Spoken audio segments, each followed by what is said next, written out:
بسم اللہ الرحمن الرحیم۔ السلام علیکم۔ ایک بزرگ سے کسی نے پوچھا، میں صدقہ خیرات کرنا چاہتا ہوں لیکن مجھے اندازہ نہیں کہ کون حقدار ہے اور کون نہیں۔ بزرگ نے کہا، تم اس کو دو جو حقدار ہے اور اس کو بھی دے دو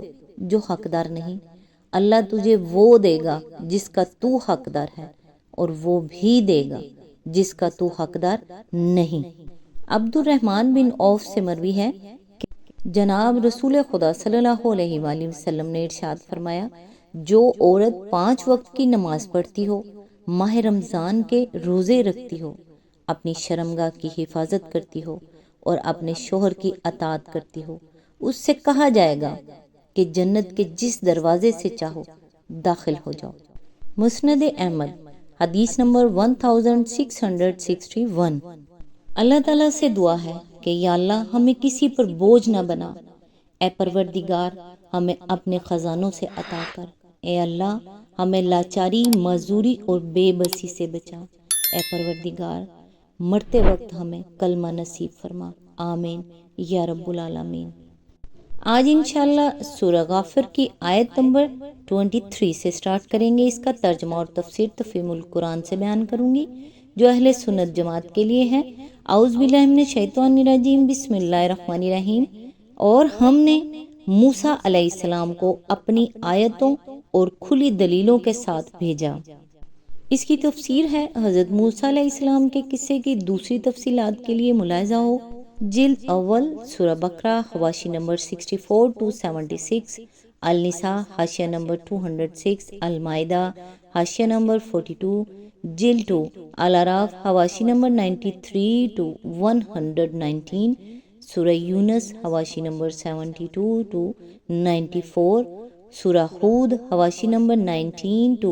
104 111، سورہ یوسف دباچہ ابراہیم حواشی نمبر 8 to 13، بنی اسرائیل حواشی نمبر 113 to 117، جلد 3 الکہف حواشی نمبر 57 to 59، سورہ مریم حواشی نمبر 29 to 31، سورہ طٰہٰ دباچہ حواشی نمبر 5 to 75، سورہ المومنون حواشی نمبر 39 اور 42، الشعراء حواشی نمبر 7 to 49، سورہ النمل حواشی نمبر 8 to 171، سورہ القصص حواشی نمبر 1 to 57، جلد 4 احزاب آیت نمبر 69، سورہ الصفات آیت نمبر 114 to 122، سورہ المومن حاشیہ نمبر 36۔ اسی آیت کے ضمن میں آگے چل کر یہ بتایا کہ حامان کے متعلق مخالفین کے اعتراضات کا جواب اس سے پہلے سورہ قصص کے حواشی میں دیا جا چکا ہے، جلد 3 صفحہ نمبر 615۔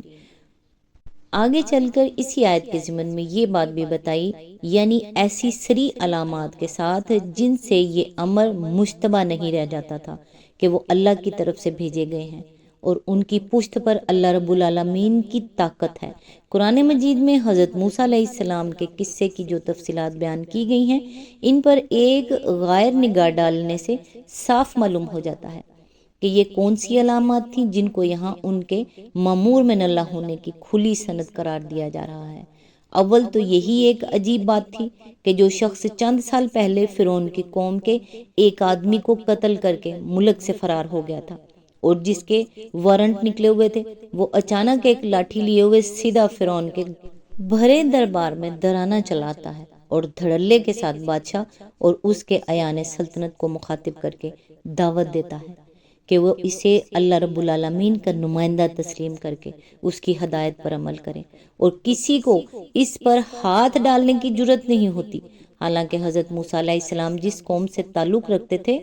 وہ اس بری طرح غلامی کے جوئے تلے پیس رہی تھی کہ اگر الزام قتل کی بنا پر ان کو فوراً گرفتار کر لیا جاتا تو اس بات کا کوئی اندیشہ نہ تھا کہ ان کی قوم بغاوت تو درکنار احتجاج ہی کے لیے زبان کھول سکے گی۔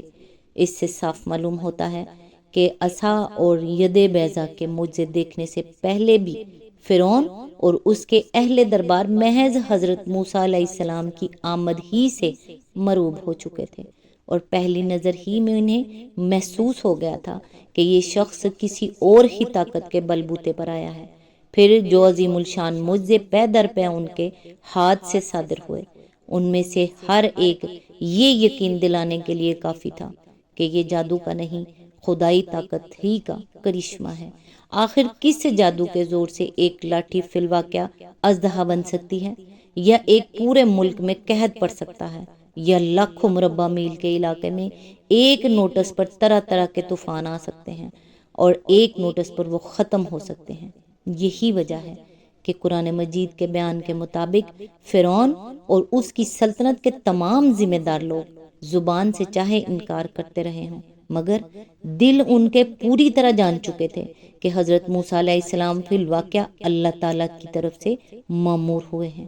تفصیلات کے لیے ملاحظہ ہو تفہیم القرآن جلد 2 الاعراف حواشی نمبر 86 to 89، جلد 3 سورہ طہ حواشی نمبر 29 to 53، سورہ الشعراء حواشی نمبر 22 to 41، سورہ النمل حاشیہ نمبر 16۔ آیت نمبر 24، فرعون اور حامان اور قارون کی طرف اپنی نشانیوں اور نمایاں سند ماموریت کے ساتھ بھیجا، مگر انہوں نے کہا ساحر ہے، کذاب ہے۔ اس کی تفسیر ہے، حامان کے متعلق مخالفین کے اعتراضات کا جواب اس سے پہلے سورہ قصص کے حواشی میں دیا جا چکا ہے، جلد 3 صفحہ نمبر 615۔ آیت نمبر 25، پھر جب وہ ہماری طرف سے حق ان کے سامنے لایا تو انہوں نے کہا جو لوگ ایمان لا کر اس کے ساتھ شامل ہوئے ہیں، ان سب کے لڑکوں کو قتل کرو اور لڑکیوں کو جیتا چھوڑ دو، مگر کافروں کی چال اکارت رہ گئی۔ اس کی تفسیر ہے، یعنی جب پے در پے معجزات اور نشانیاں دیکھ کر حضرت موسیٰ علیہ السلام نے یہ بات ان پر پوری طرح ثابت کر دی کہ وہ اللہ کے بھیجے ہوئے رسول ہیں، اور مضبوط دلائل سے اپنا برسر حق ہونا پوری طرح واضح کر دیا۔ اسی آیت کے ضمن میں آگے فرمایا، سورہ اعراف آیت نمبر 128 میں یہ بات گزر چکی ہے کہ فرعون کے درباریوں نے اس سے کہا تھا کہ آخر موسیٰ کو کھلی چھٹی کب تک دی جائے گی، اور اس نے کہا تھا کہ میں عنقریب بنی اسرائیل کے لڑکوں کو قتل کرنے اور لڑکیوں کو جیتا چھوڑ دینے کا حکم دینے والا ہوں۔ تفہیم القرآن جلد 2 سورہ الاعراف حاشیہ نمبر 93۔ اب یہ آیت بتاتی ہے کہ فرعون کے ہاں سے آخر کار یہ حکم جاری کر دیا گیا۔ اس سے مقصود یہ تھا کہ حضرت موسیٰ علیہ السلام کے حامیوں اور پیروں کو اتنا خوفزدہ کر دیا جائے کہ وہ ڈر کے مارے ان کا ساتھ چھوڑ دیں۔ اسی آیت کے ضمن میں آگے چل کے فرمایا، اصل لفظ ہیں وَمَا قِیدُ الْکَافِرِینَ إِلَّا فِی ضَلَالٍ۔ اس فقرے کا دوسرا مطلب یہ بھی ہو سکتا ہے کہ ان کافروں کی جو چال بھی تھی گمراہی اور ظلم، وجور اور مخالفت حق ہی کی راہ میں تھی، یعنی حق واضح ہو جانے اور دلوں میں قائل ہو جانے کے باوجود وہ اپنی ضد میں بڑھتے ہی چلے گئے، اور صداقت کو نیچا دکھانے کے لیے انہوں نے کوئی ذلیل سے ذلیل تدبیر اختیار کرنے میں بھی باک نہ کیا۔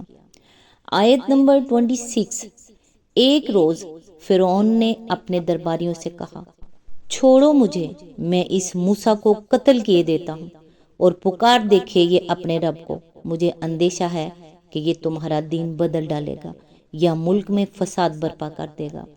اس کی تفسیر ہے، یہاں سے جس واقعے کا بیان شروع ہو رہا ہے وہ تاریخ بنی اسرائیل کا ایک نہایت اہم واقعہ ہے جسے خود بنی اسرائیل بالکل فراموش کر گئے ہیں۔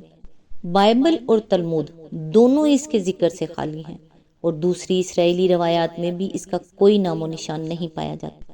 اس قصے کو جو شخص بھی سنے گا بشرطے کہ وہ اسلام اور قرآن کے خلاف تعصب میں اندھا نہ ہو چکا ہو، وہ یہ محسوس کیے بغیر نہ رہ سکے گا کہ دعوت حق کے نقطہ نظر سے یہ قصہ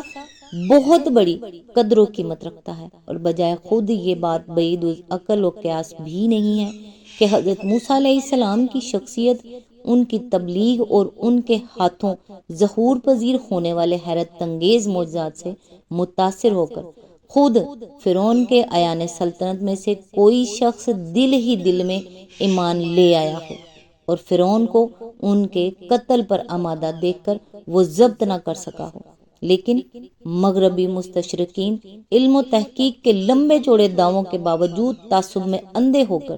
جس طرح قرآن کی روشن صداقتوں پر خاک ڈالنے کی کوشش کرتے ہیں، اس کا اندازہ اس بات سے ہوتا ہے